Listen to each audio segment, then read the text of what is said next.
Let me know in the comments where you're watching from. I know that there's plenty of people registered for this one, so it should be a really great session.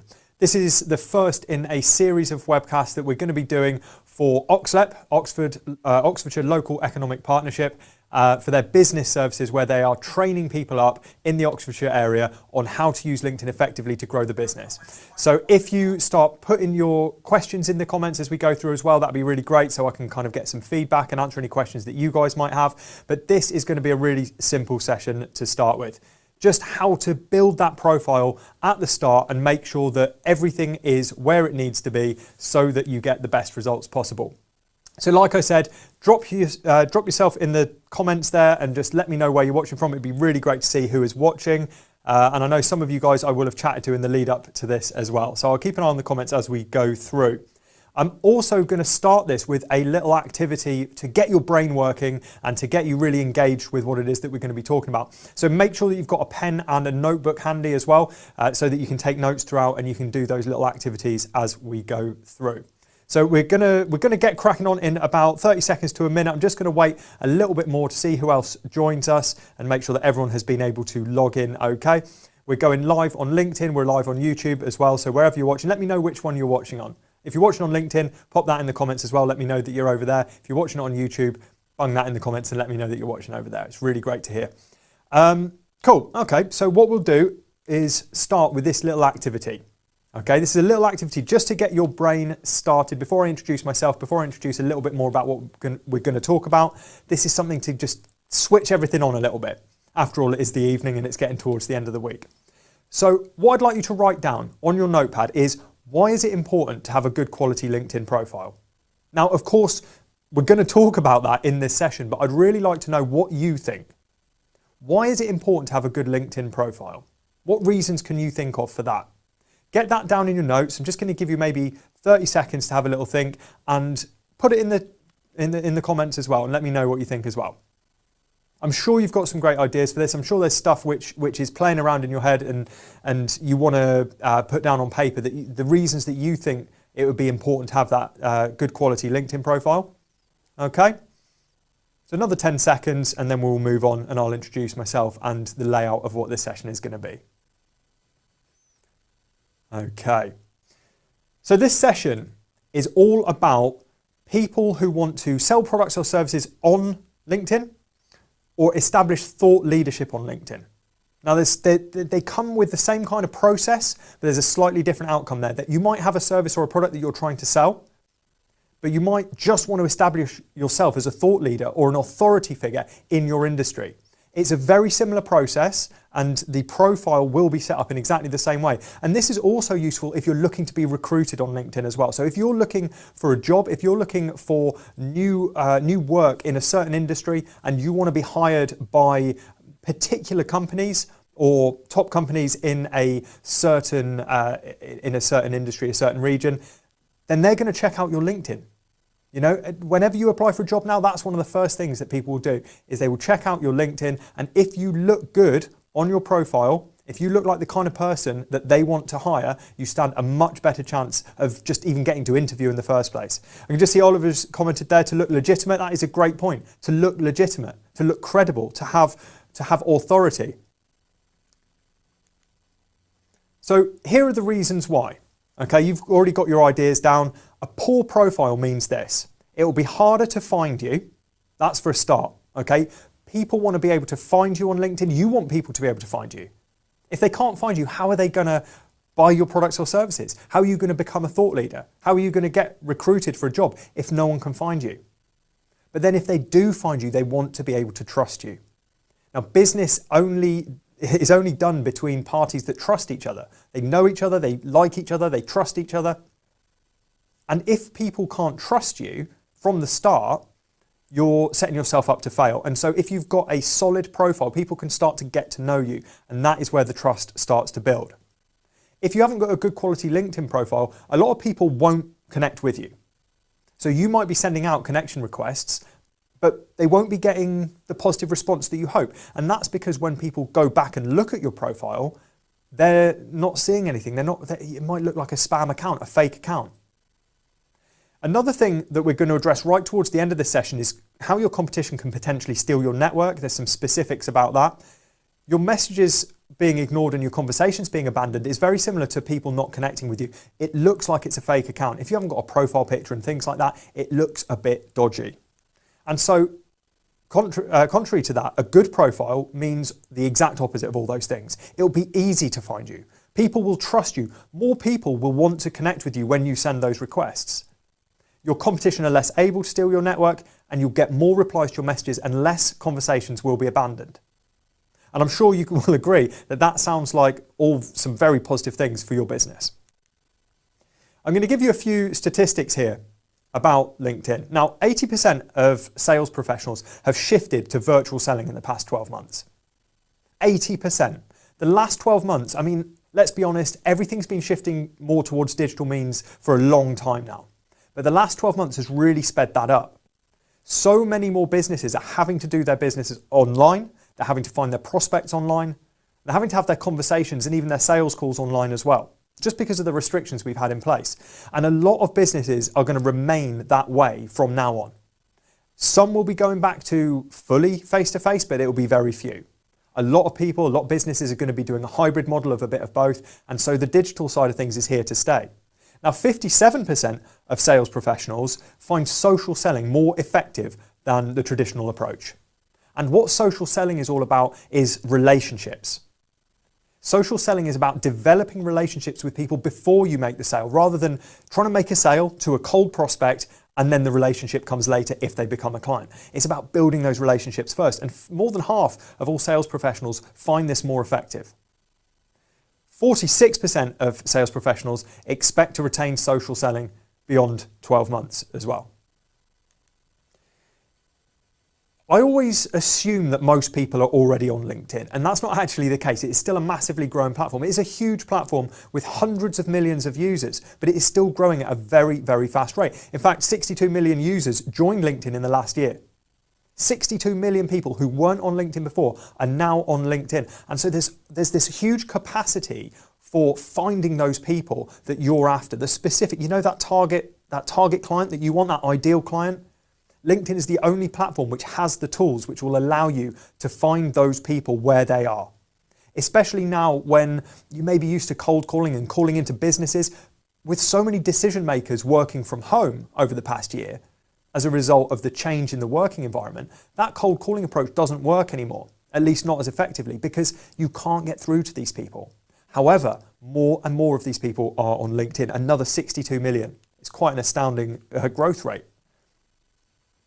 Now, every time you post content, every time you send a connection request, every time you leave a comment or send a message, essentially any time you take an action on LinkedIn, it leads back to your profile. Okay? And I want you to really understand this, because yes, people are going to see your content. Yes, people are going to see your comments and your likes and all of those things, but they are going to look at your profile before taking any action. The first thing they will do is they will go, oh, who's this person? If they haven't come across you before, they are going to want to check out who you are and what you're about. So essentially, your profile is like your social selling landing page. You want it to give a really clear indication of why this person should do business with you. And another key thing here, actually, that LinkedIn is unique in, is that most social platforms don't allow you to see who's visited your profile. However, LinkedIn do. Especially if you're on a premium or sales navigator account, you can see every single person who has visited your profile. And so if you go and visit someone else's profile, that is an engagement in itself, because people will see that you've looked and they'll come and check you out in return. So everything you do leads back to your profile. So that's why it's the first in the series of webinars, because it's the first thing you need to get right before you start interacting. Like I said, it is your social selling, your personal landing page. One of the things that I want you to check out as well is your dashboard. Now, this is a screenshot from my dashboard from a couple of days ago. You can see three things. Now, when you go to your profile, you'll be able to see this. And this is why I wanted to touch on it at the beginning. When other people look at your profile, they won't be able to see this. This is private only to you. You'll be able to see who viewed your profile. You'll be able to see who's viewed your posts and what search appearances you're showing up in. And when I say what search appearances you're showing up in, I mean what terms are people putting in that you're you're showing up for and how many people are seeing you in their results. So you want these numbers to be growing. You want them to be increasing. Now, my post views on this aren't particularly high because I took this screenshot shortly after putting a post up, but it also gives you an indication of what posts are doing well. Now, if you click on that, you can actually even see the companies that have been checking out your posts. When you click on who viewed your profile, you will see that entire list, and other people are going to see that list and they'll see you in that list if you visited their profile as well. One other thing that I want you to see on your profile when you go and check it out, so if you go to your profile after this and you have a look, you'll notice that mine says All-Star just in the top right corner there. And the reason it says All-Star is because it means I've completed my profile. LinkedIn have a certain set of tasks that they want you to complete when you set up your profile. There's a certain list of things they want you to do. If you haven't already got All-Star status, you'll get a progress bar along the top, and it will tell you what you need to do, what you still need to do in order to reach that status. And once you're at All-Star status, meaning you have got a complete profile, now just be aware that a complete profile doesn't necessarily mean a good profile, but it is just that starting point. It just means you've done all the bits. LinkedIn see you as being more serious on the platform. So they're more likely to show you and your content to other members of the platform, to other people on LinkedIn. And that's what we're there for. We want to be visible. If you haven't completed your profile, then not only will people who look at your profile think that you're not serious, but LinkedIn themselves won't think you're that serious, and you won't be getting pushed out to the number of people that you want to see you. So make sure that you work through that and you get that all-star status. Because the thing is, you know, it's basic stuff. It doesn't take that long. And I'm not saying that necessarily you're not serious about other stuff. You're not serious about your business. You're not serious about your career. Of course you are. That's why you're on this webinar. But if you haven't got a complete profile, the impression it gives is that you're not serious, whether that's true or not. And perception is reality. If the perception of other people of you, that is what they see as real. And so we want to make that work for us. So I'm going to go through certain things about your profile now in more detail, each part of the profile, to show you how to work these to your advantage. We're going to talk about the profile photo, the banner image. We're going to even talk about your name, which you might think is obvious, but we'll get to that in a moment. We're also going to talk about your headline, your profile positioning, and also your business page authority, and how you can make yourself look credible and like a thought leader and an authority in your industry.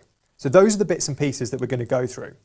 I've used a screenshot here of a colleague of mine, Terry, who is the managing director here at Maverick, because this is a really nice, clear image of a good quality kind of top part of the profile.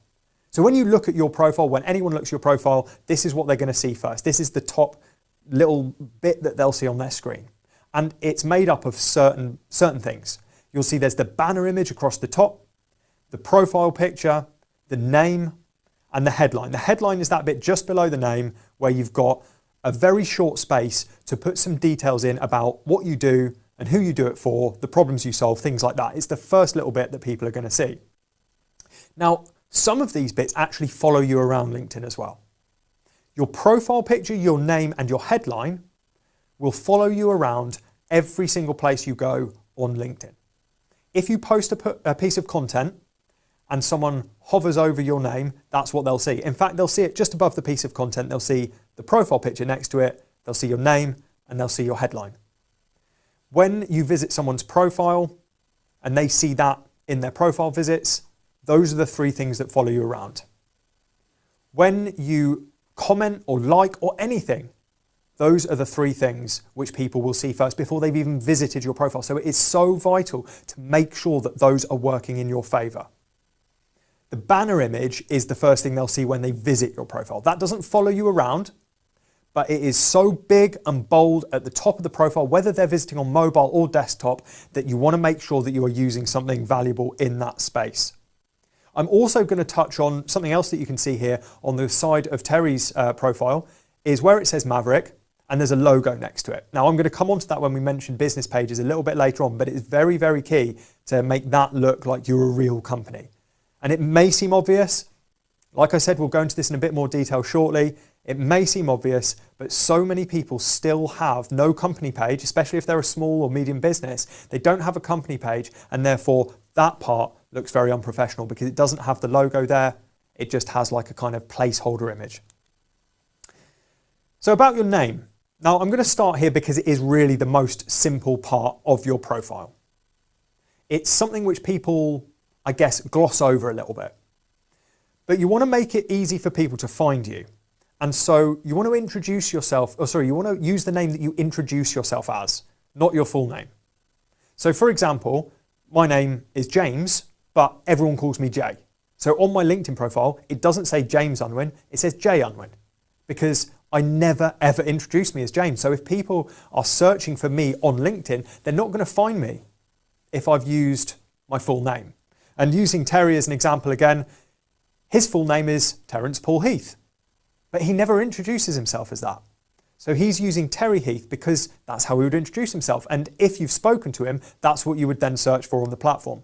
And I see so many people, because they think it is a business platform, it's a professional platform, they're using their full names, even if that's not how they'd introduce themselves. So have a little bit of a think about whether that's what you're doing and whether that's something you could change. It might seem like a tiny change, but honestly, it'll make a big difference. Now, another thing that I've seen a lot on LinkedIn is people adding emojis, letters after name, punctuation, stuff like that. They're embellishing their name. Now, there are a variety of reasons why people might do this. None of them are particularly good reasons, because again, it distracts from everything else that's on your profile that's more valuable. If you're putting emojis in your name, it doesn't look, now I'm not one for being overly professional all the time, I'm not here in a suit and tie, but you do want to look professional to a degree. You do want to look serious about what you're doing. And if you're putting tons of emojis after your name, you're probably not going to be giving the right impression. If you're putting loads of letters after the name, again, it muddles things a bit. It makes things less clear. I get that you're proud of all the qualifications you've got, but there's places on your profile to showcase your experience and to showcase your education. Your name is not the place to do that. So no matter what letters you've got after your name, just leave them be and just have the name that you introduce yourself as. Once again, you don't introduce yourself as your name, BSc, MPhil, all of these things. You don't introduce yourself as that. So why have that in your name at the top? Not all capitals either. Again, it just looks like you're shouting. It doesn't look completely professional. You want to keep it looking neat, tidy, and easy to read. All capitals is not the easiest to read, so you want to avoid that as well. So the name, like I said, it may seem really, really obvious. It may seem like kind of teaching grandma to suck eggs here, but so many people are still getting this wrong. So have a think and make sure that you edit it in a way which works for you. The next part is the profile photo. So the next most obvious bit, I'm working through in order of how obvious these things are. Your profile photo should be professional but friendly. Your profile photo is the first point where people are going to see your face. And if it's a photo which doesn't really do you justice or doesn't really show what you look like, people are going to not be able to start trusting you. Humans are wired to look at other people's faces. It's part of our evolutionary history. We look at other people's faces and we judge their body language and all of these kinds of things to see whether we can trust that person. And so the only thing we can do here in our profile picture is really show someone our face so that they can start seeing whether they can trust us. It may seem a bit glib, but it is true. So you want to look professional, of course, but you want to look friendly. So try not to look too stern. You don't need to be a kind of suit and tie type photo. It doesn't need to be like that at all. I mean, some industries, that might be what you want, and that is cool. You don't have to be kind of fun all the time, but you want to look a bit friendly. So have a bit of a smile on your face. Look approachable. Ask yourself if your profile picture looks like someone that another person is going to want to have a conversation with. Because that's what we're trying to do. We're trying to generate conversations. So look at your current profile picture and think, is this a person that someone else is going to go, hey, I could probably speak to them? Because if you're looking too stern, too severe, that might not be the impression that people get. Now keep it to a head and shoulders shot as well. Keep it to a head and shoulders shot, because if it's too zoomed out, people aren't going to be able to see your face. And again, whether people who've met you in person and they're looking for you on the platform so that they can connect with you digitally, then they're going to want to see if they've got the right person. Okay, they're going to want to see if they've got the right person. But if it's someone who hasn't met you in person, they're going to want to see what you look like as well. So how often should we change our profile and banner photo? Now, some people are changing these far too frequently. Some people are changing them not at all, and they've got a profile picture perhaps that is them from 20 years ago. That's not ideal either. As long as your profile picture is recent and it looks like you, then it's fine. Okay? You want to update it regularly as your appearance changes so that people can recognize you. But as long as it looks like you and as long as it is current, then you don't need to be changing it every month or anything like that. Your banner photo, slightly differently, we're going to come onto this in a moment. Your banner photo you can change more frequently if you want to. Now, if you're part of an organisation, a bigger organisation, you might have these pushed out by kind of head office and different things that you want to put on that they want you to promote, essentially. But because your banner image is great for promoting what's going on in your world at the moment, whether you're promoting a webinar, whether you're promoting a certain product, whether you're promoting a certain event, anything like that, you can update that as and when necessary to show what is relevant and what is current in your business and in terms of what you're providing. So in short, there's no hard and fast rule there in terms of how often to do it, but make sure it is relevant to whatever is in your world at the time. So going back to the profile photo, smiling and approachable, head and shoulders shot. So you want to be, like I said, close up so people can recognize you. Also, no group shot, so only you. Because if you're in a group, if there's 3 people in your image or even only 2 people in your image, the guys who are visiting your profile aren't going to know which one is you. And that starts to just put a little seed of doubt in their mind. They're not entirely sure who they're talking to. They want to know that that's you. They want to put a face to a name. So only you in the photo, not a group. Good quality, so high resolution image. You don't want a blurry image. And try and use a square image because it crops it to a circle. And if you have used a rectangular image, a long image, either direction, portrait or landscape, it can distort it. And I've seen this a few times recently actually and given a couple of people some advice where if they had just cropped that image to a square first before they uploaded it, they would have had a much clearer image that wouldn't have been stretched too thin or too wide, okay? So use a square image, good quality, high resolution, okay? Also, please don't use holiday photos, wedding photos. Like I said, you want to look friendly and approachable, but if you're stood on a beach in your Speedo sipping a cocktail, it's not quite the right level of approachable, okay? It wants to be, again, like I said, are people going to want to do business with you? Are people going to want to hire you? So yes, friendly and approachable, but nothing too social, if that makes sense. So no wedding shots, no holiday shots, no old shots from 20 years ago. Make sure it's current, make sure it's relevant, make sure people can recognize you. So that's how to make the most of your profile picture. Again, this is basic stuff, but you may be missing some of these bits and pieces. Hey, Catherine, just seen that you're just joining. Great to have you here. So your banner. Now, we touched on this a moment ago due to Oliver's question about how often to change them. But this is the biggest and most obvious real estate on your LinkedIn profile.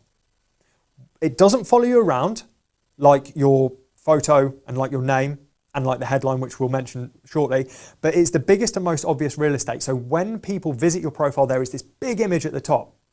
When you first sign up to LinkedIn, there is a placeholder image that's a kind of bluey grey colour, and that's it. There's nothing there. If you're quite new to LinkedIn, that might still be there. If you're not that new to LinkedIn and that's still there, then you need to have a word with yourself.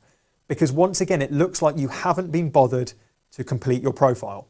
And the perception there is laziness and not being serious about this online networking that you're trying to do. So have something there.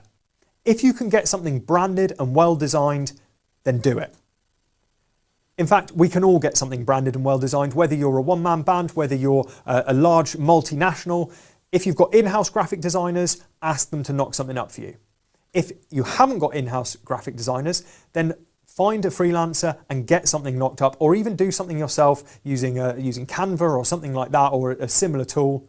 Or if that's going to take some time, Just use a relevant stock image. Now, we're not big on using stock images here at Maverick, but on the header, it's better than just having that placeholder image that LinkedIn have put there. So please, if you are waiting on a graphic design image or branded image, then use something else that's eye-catching in the meantime. Relevant to your industry, relevant to the people that you're trying to attract, but anything is better than that blue-grey kind of placeholder image that LinkedIn like to put there. Now, something that, because it's quite a big space, something that's really important here is that you can actually get a fair bit of information on there. Yes, you don't want it busy with loads and loads of text because people aren't going to wade through it all. However, if you want to put a little bit of information on there, maybe some reviews, some contact information, maybe a call to action about something that you've got going on. Maybe not a paid service necessarily at this point, but just what you're about and maybe some free stuff, lead magnet, events, webinars, things like that. You can put this stuff in the header image, in this banner image, so that people, as soon as they land on your page, they can see what is going on, what you do, who you are, and who you're looking to help. Anything is better than nothing, like I said. And if you're thinking about what you want there and you want to get something really, really nice put in place, change it tonight anyway. If you've got nothing there, change it tonight anyway to something eye-catching, and then get on it tomorrow in terms of getting something branded and relevant to your business. Now, the headline was the third part of what follows you around. And this, only a couple of bullet points here, because it is just a concise explanation of who you are. So it could be quite simply your job title at the company that you're at, and that's kind of the bog standard LinkedIn idea, because when you update your current role, for example, it will update your headline if you let it. It will update your headline to that, very simply, job role at company. But there's space to add some extra bits and pieces there. So if you want to have a little bit more information, then you can add this in your headline. And your headline is also a great place to put in search terms. Because if you're putting in keywords into your headline that people are likely to be searching for, and when I say people, I mean your people, the people that you want to work with, people will be searching for those particular terms and you will pop up in those search results. So your headline, yes, use your job title and the company. Of course you can do that, but also start including keywords of what you're about and what you do.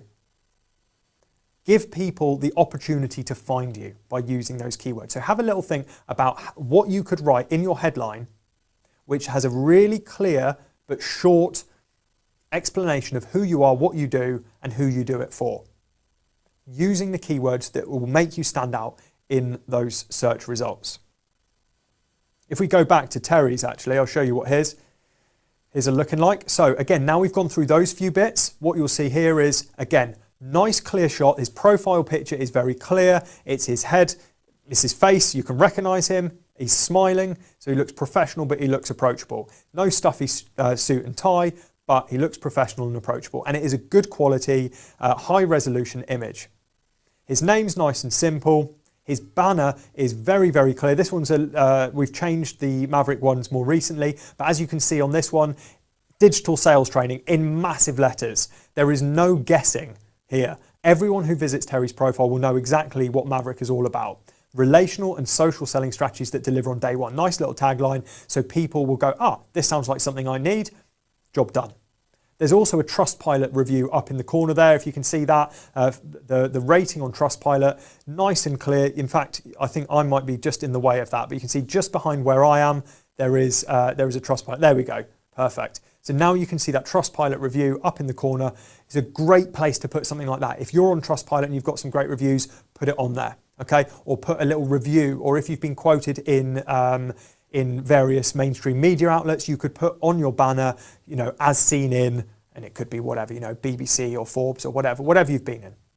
Now, if we look at Terry's headline here, MD at Maverick, so that's job title at company, like I said, but the keywords that he's put in here, consulting, corporate training, coaching, social selling, value proposition, turning cold callers into digital sales performers. So not long, there's a few lines there which are packed full of information about what it is that we can do, what it is that Terry can offer your company. So you've got that there in a very, very concise way. full of keywords. If someone searches for corporate training, Terry's going to pop up. If someone searches for social selling, Terry's going to pop up. So think about what words you could put in that you want to show up in the search results for and that you want to follow you around so that when you comment, when you post, when you interact, the person that you're trying to speak to sees that. And they're going to go, yes, I want to speak to that person. Now, the next bit that I want to go on to is the about section. Now, this is kind of part of your authority a little bit. It's kind of in between that header part of your profile. And we're going to move on to some extra bits of authority here as well. And it's kind of in between. So your about section, again, I've used Terry's here. There's a bit about the company. There's a bit about Maverick, how long we've been around, what we do. And then there's a bit about Terry himself. One of the things that I think is quite interesting to do in an about section as well, this is a very clear outline that people can use. This is something that even you could just steal this, have an about your company section and then about you section.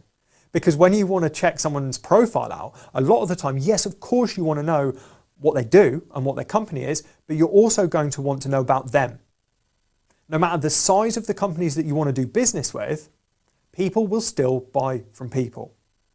If you know nothing about the person, there's no real rapport and it's quite hard to make sales, it's quite hard to do business. When you go to in-person events where you meet people and you're networking and things like that, you don't bond over what your business does. You bond over small talk a lot of the time. You bond over music and where you went on holiday and films, and you bond on a human level. And that kind of rapport, that kind of bond is really, really powerful when it comes to doing business. And your about section is a really good place to start telling people about you. Not just what you do as a business, not just the service that you provide, not just the products that you have available, but who you are as a person, what you're interested in, and a bit about your history. So have a think about that. And another possible way of doing things is to treat it a bit like a piece of content. And by that, I mean your about section, when you visit someone's profile or when someone visits your profile, you can only see the first few lines. In order to see the rest, you have to click see more. And therefore, it is a bit like a post. Why is someone going to want to click see more? Well, it's only if the first few lines gets their interest. Maybe not so much as a piece of content because they're already on your profile, they're already interested, so they may well still want to read the whole thing. But if there is information that you want to get in, if there's information you want to share with people and it's longer than just the first few lines, you want to get their curiosity. So treat the first few lines maybe like a content headline. Ask a question. Say something which you know is going to prick the ears up of the person that you're trying to speak to. So that they go, hey, what's this person talking about? I want to know more about them. I want to click see more. I want to read more about them. So another thing to consider there is perhaps treating it in that way. Get that interest. When it comes to your authority, how professional you look in terms of what it is that you do, how credible you are. One of the things that was right near the start when we were talking about the reasons that you might want a good quality LinkedIn profile is to show people that you're good at what you do. Show people that you've got authority. Show people you know what you're talking about. And this comes with the sections further down the profile. So if you treat that top part of the profile as the eye-catching header image, dragging people in because they're curious, they want to know more about you. And then as they scroll down through your profile, that is where you hit them with the meaty stuff, where they really start to learn that actually you know what you're doing. And that's your authority. And that comes through your experience section, your recommendations and endorsements, your featured section, and of course, your content as well. I will be doing some stuff on content in a separate webcast, but I did just want to touch on it here because, of course, that is somewhere that you can really show your authority. And when people visit your profile, at least when I visit people's profile, I do look at their recent content. It's there's a question there. Any suggestions for using LinkedIn for multi-level marketing businesses? Okay, so to be honest with multi-level marketing, it shouldn't be that much different because again, people, and you'll be taught this. If this is something that you're in, Robert, if you're doing multi-level marketing, one of the things that you'll be taught by your upline and by the trainings that your company provide is that it is about relationship, right? And that's why there's a lot of focus on your circle of influence and your network. And so if you treat LinkedIn as a means of growing your network, of course, and then showing that network that you are good at what you do and you've got something of value to offer, then really it shouldn't be any different to a non-multi-level marketing business.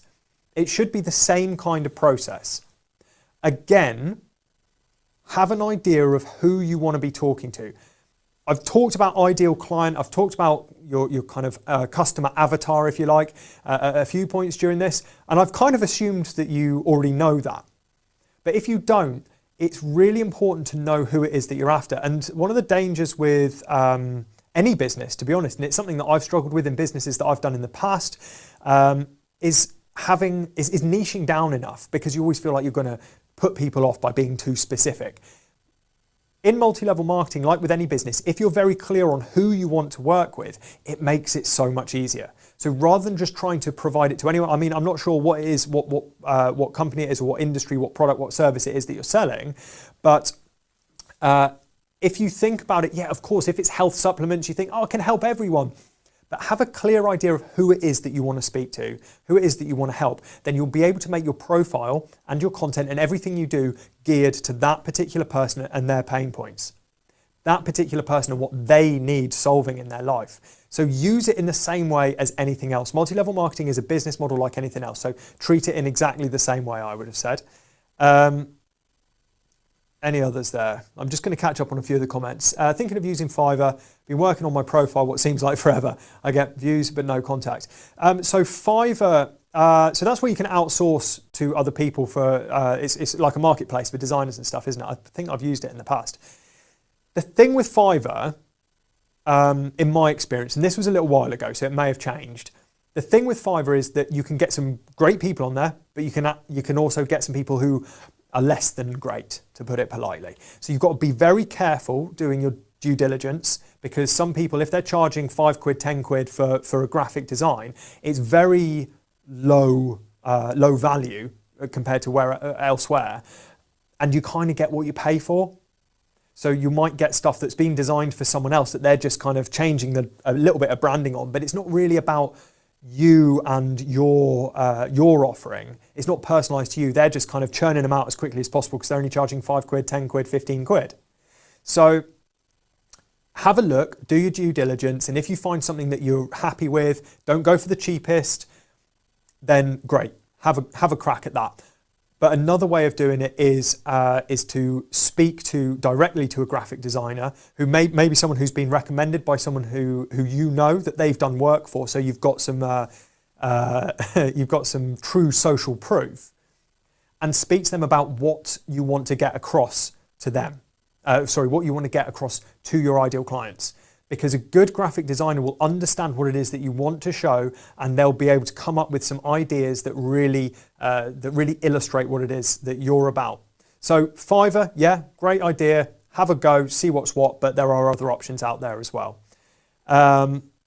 Profile's too generic. Haven't stated what type of company I'd like to work for. Okay, so Catherine, are we talking, if this is a kind of recruitment side of things, so type of company you'd like to work for, or is it like you're in a B2B business and you're offering a service out to another company? Either way, like we were just saying about that ideal client thing, if you're clear on that, then you can make sure your profile is less generic. It's a bit like, if it is a recruitment side of things, if you are looking for work, if you have a CV and you send a CV in to someone, it's very good practice to change the CV to match the job you're applying for. So you're not giving the same CV to every company. Now your LinkedIn profile is a bit like that. Although you can't change it depending on who's looking, you want it to be specific so that when the person who you want to hire you looks, they go, yeah, this person's actually into what we're about. There's a common thread. So yeah, definitely make it less generic. And that, again, goes for people whether you're looking to be recruited or whether you're looking to pick up business. Either way, you want it to be specific. If you try and appeal to everyone, you will appeal to nobody. It's a bit like So you spread yourself too thinly at a party and you never get any kind of deep, meaningful friendships or anyone to go home with at the end of the night because you've spent all your time talking to too many people and being too generic. So with your profile, try and be specific. Think about who you want to speak to and make everything, your header, your about section, your headline, everything on it, speak to that particular kind of person, a job seeker. Yeah, so there we go. Make sure it's relevant to the industry that you want to go for. Okay. So I'm going to go through these bits which will help kind of build your authority. Now I've used some examples here. This is the featured section. This is the featured section on your profile. Now you might see when you scroll through your profile, no sign of a featured section. You might see no sign of a featured section at all. And in fact, what I'll do in a moment, I'm going to jump onto my profile and show you where you can turn this on. In fact, I might just do this now. If you can't see featured on your profile, you have to turn it on. You have to turn it on. I'll show you in a sec. When you have turned it on, you can then add things to your featured section. And this is perfect. It's probably the next best real estate after the header image. You have to scroll down a bit to get to it, but it allows you to put in some really valuable links to external sites, like it could be your website, it could be a video on YouTube showcasing what you do, it could be a landing page for a product or an event, it could even just be a featured piece of content that you've put out on LinkedIn already. So you can add all kinds of things to your featured section, but you have to turn it on first. Now what I will do, if I just come off this and go to my profile here, so you should be able to see this.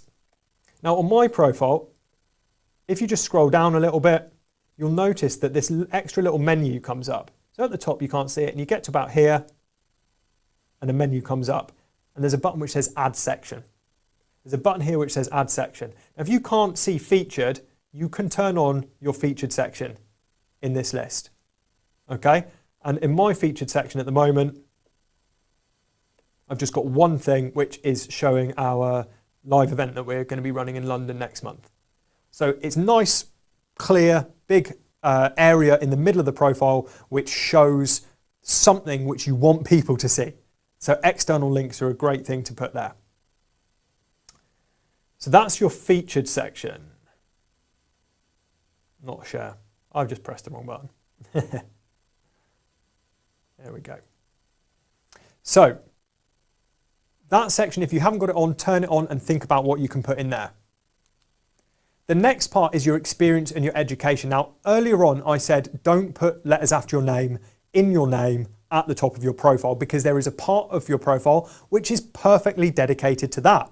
This is your education section.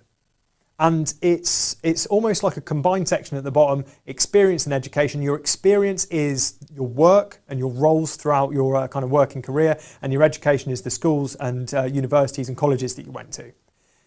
This is a great opportunity to show people what you have done in the past, because people are interested. They're not going to be going and delving through everything in great detail, but they want to see that you've done stuff that's maybe relevant to what you're doing now. Perhaps you've been in a job for not very long, but you've had relevant jobs in the past to show your experience in that industry. So let's say you've been in the job for 4 months, like I have here. You can see Maverick, 4 months. You see my current role, my new role, Digital Engagement Manager, the role that I came in as originally, Sales Executive, and then you can see my other stuff that I do, coach, speaker, fitness stuff. You can see that there as well. And if you kept scrolling down, you would see some of the past bits and pieces that I've done, the relevant experience I've got.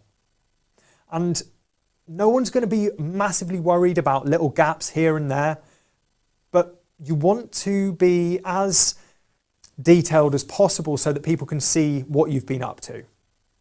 So have the relevant experience in there, have the companies that you've worked for.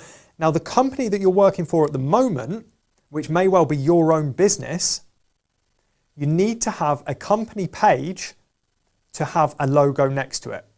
So you'll see here, next to Maverick, it's got that lovely big M. Next to Fit Body Fit Mind, it's got that logo there. That's because there are company pages with logos. Now, if you don't have a company page with a logo, you get a little kind of geometric placeholder image, which is just grey and blue and a couple of rectangles. And that kind of makes people feel like the company doesn't really exist. So even if it's just a one-man band, even if it's just you and your business, you need to have a company page and you need to have a logo on that company page so you can link your profile to that. There's other reasons why a company page is useful. I'm not going to go into those now because LinkedIn likes to connect people to people. It's not about connecting people to businesses, it's about connecting people to people. It may be a professional network, but it is still a social network. So I'm not going to go into the company pages other than to say having a company page with a logo adds to your credibility. And this part is all about your authority. It's all about that credibility. It's all about that reputation. You want people not to come to your profile and go, okay, everything looks good, but there's no company logo. Is that even real? If you're currently a job seeker, how should this be entered? So I believe that you can put that you're looking for work, but if you're out of work at the moment, I think it's the last place. I think Dean's going to write something in the comments here, which is useful here. Okay, there is an open to opportunities frame. Okay, so if you go to that section, if you go to your profile picture, you'll see this comment actually now, Catherine. There's an open to opportunities frame on the profile picture so that it has like a little extra banner around the circle which says that you're open to opportunities. It makes it very, very clear. So I wouldn't worry too much about the experience as long as it's up to date. Treat it like a CV. In fact, you can even download your LinkedIn profile as a CV. Make sure the experience is up to date so that people who want to hire you can look and see what you've been up to. But if you have the open to opportunities frame on the profile picture, then they'll know straight away, even before they visited your profile, that you're looking for work. So that's a really, really useful thing to put in place, and then just keep that experience up to date.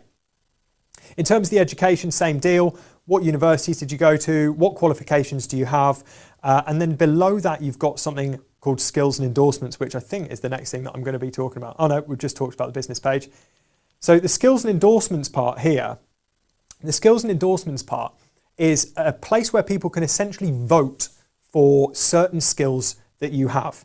So if you want to be recognized for certain skills, you can choose which ones show. It will, on your profile, 3 of them will show, but you can actually have a long, long list and people can look at all of the skills that you've been endorsed for, but 3 of them are clear on the profile to start with. So pick the 3 that are most relevant to what you provide, the service you provide, or in a job seeking instance, the skills that you want to bring to the table in terms of the roles that you're applying for. As long as it's relevant, the 3 that are obvious on the profile, that is going to be really useful for you. And those will be the 3 that you'll end up getting the most endorsements for, and you'll end up getting the most votes for, if you like, because they're the ones that people will see immediately. So the skills and endorsements is great, but actually just below that, there's a recommendations area. Now I'm going to jump back across to my profile and show you the difference. So the endorsements are not very detailed. Oh, in fact, actually, while we're here, you can see an example of what it looks like if there's no company page. This is a gym I used to work for. This is a school where I used to teach. No company pages on LinkedIn, and you can see just a couple of rectangles. And if that was your business and it wasn't like a well-known thing, you'd be like, oh, does that even really exist? So that's the difference. Okay, so you've seen that nice and clearly now. So on your skills and endorsements, those are the 3 that are showing up on mine at the moment: public speaking, consulting, LinkedIn training. But you can click show more underneath that and people will be able to see plenty of the other skills and endorsements. But there's not much detail there. They're not hugely valuable. They're useful, but they're not hugely valuable, especially compared to recommendations. Now, underneath the skills and endorsements, you've got recommendations. This is really, really powerful in terms of getting testimonials from clients, current clients, past clients, or past employers. Anything which adds to your credibility, because this is not just someone voting for a particular skill. This here is very, very powerful because people are writing about you, and it is linked to their LinkedIn profile. So it's not like testimonials on your website. This is testimonials where you can go, hey, these are real people who are working at these places, and they're saying these things about this person. And so the credibility that this lends to you is vast.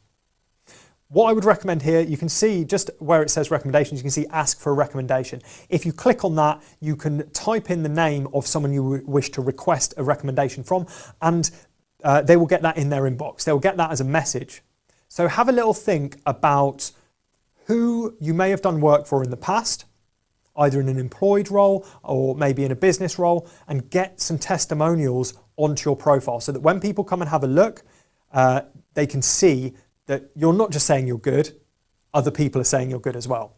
Because of course you're going to say you're good, but you want to hear it, you want to hear that social proof from other people as well. Now that takes us to the bottom of the profile. That's all the kind of real important bits. But while I'm on here, I just want to give you a couple of housekeeping tips. I mentioned at the start, right at the start, that people can come to your profile and steal your contacts. Your competitors could come to your profile and they can steal your contacts. And I'll show you how they can do this and how you can make it more difficult for them. Of course, you can't make it impossible because they could just jump onto one of your pieces of content and they could look at who's liked it and then they could go and connect with all those people. Of course, that is a danger. There's no getting around that. I wouldn't worry. But right up at the top of your profile, there's a bit here which says 500 plus connections. If it's under 500, you will have whatever the number is. If it's over 500, it will just say 500 plus. Now on mine, it looks like it's a clickable link. It's only a clickable link because I'm on here. In fact, I'll jump onto someone else's profile in a sec. I'll jump onto Dean's profile and show you. But on here, that's clickable. Now, if you haven't turned it off, that would be clickable on your profile. So if I go to our CEO and founder, Dean Seddon, who is in the room with me, just out of shot. So his profile here, again, lovely banner image, profile picture, headline, CEO at Maverick, UK's #1 social selling training and consultancy company. Again, all great stuff as you would expect. But you can see here where it says 500 plus connections, I can't click on that. I can't click on that. Now on your profile, that might be clickable. And if it's clickable, someone could just come and tap on that, see your entire connections list and go connect, connect, connect, connect, connect. And that could be a competitor of yours in the same industry and thinks, well, I'm going to steal their connections because they're going to be relevant to my industry as well.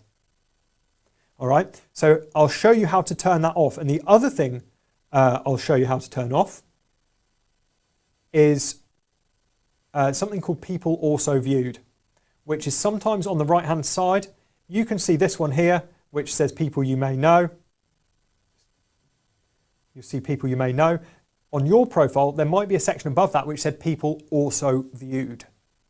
Now, people also viewed, if people come to your profile and then they go and look at someone else's profile and there's a common theme there, then they'll start showing up in people also viewed.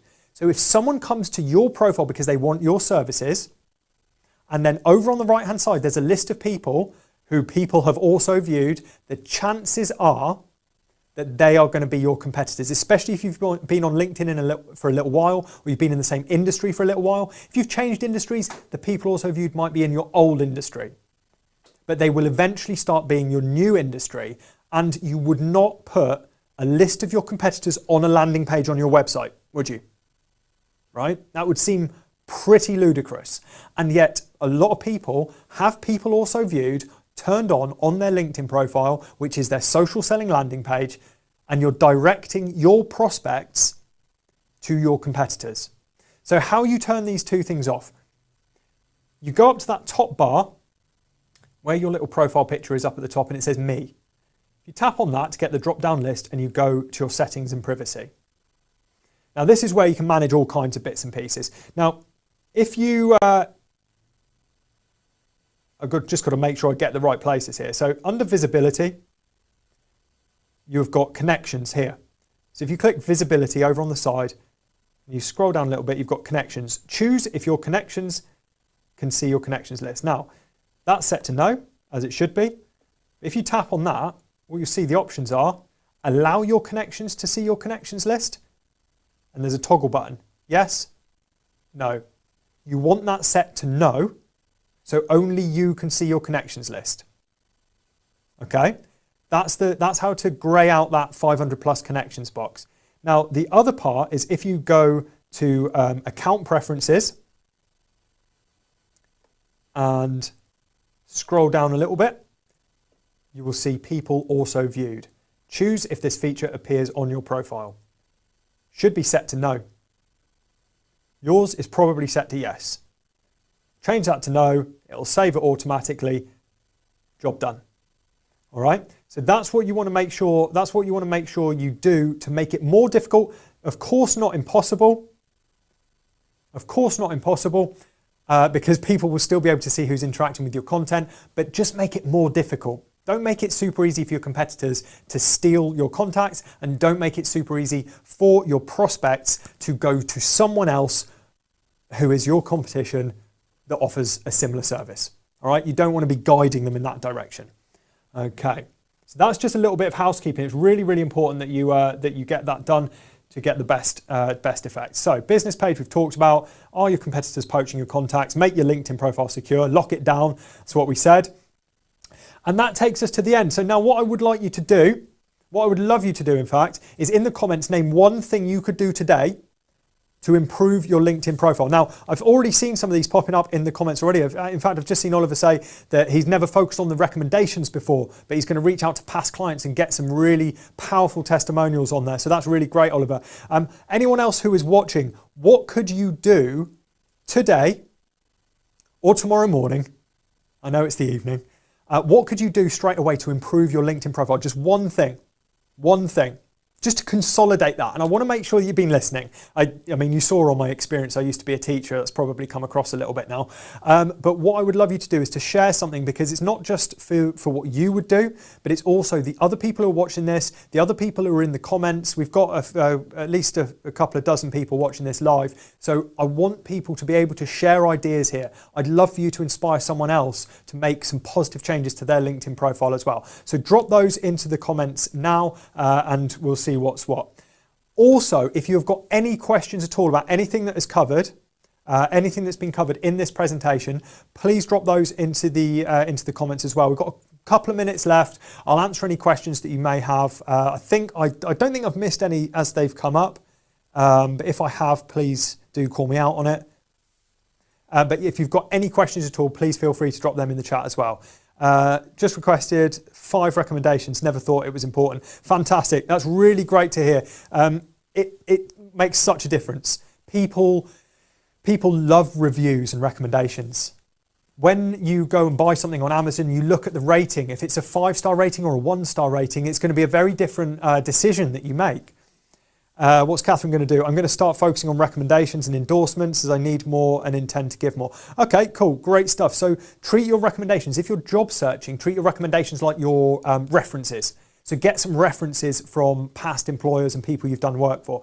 Really great one. Andrew's going to do his banner. Fantastic, banner details, good to hear. Love to hear that. Brilliant stuff. Working on my banner using Canva. Great stuff. It's good to hear that you've taken some of this on board, and you can see how simple it is to make these positive changes. It's not overwhelming, it's not crazy, it's not out of your reach. It's something that you can do, and it will only take you, you could spend half an hour optimizing your LinkedIn profile and make it completely different. Nick, I've requested recommendations, turned off visibility of connections. Who knew? Exactly, you don't always know this stuff. Change my banner, brilliant. Fantastic. Great stuff, guys, and thank you for that interaction as well. While those keep coming through as well, if any more come up, I will have a look. If this has been useful and you're looking for some more help with your business, I really recommend checking out the peer networks stuff on the Oxlep website. So if you go to the Oxlep website and you look for peer networks, you will get some absolutely incredible support. Oxlep are doing some really amazing things supporting businesses in the Oxfordshire area, and the peer networks idea is this kind of group support and learning from each and everyone's experience. So it's really, really, really great stuff. Also feel free to connect with me on LinkedIn. Jay Unwin is my name. You'll see me at Maverick. Email me on ju@maverick.co.uk if you've got any questions at all, or if there's anything that was within this presentation that you want clarifying. Feel free to connect with me, message me, or email me. A few other bits that we've got coming in. Such a great session, brilliant. Really glad to hear that, Shona. A bunch of changes that you can do, recommendations being one of them. watch this video from the beginning. Yeah, of course, Catherine, because you came on a little bit late. So you should be able to watch the replay of this as soon as we're not live anymore. You should be able to go back and watch that. So definitely catch up on anything that you've missed. Great details to improve. Thank you, great help. Yeah, no worries at all, Andrew. It's an absolute pleasure. Should our Facebook profile be as professional as our LinkedIn profile?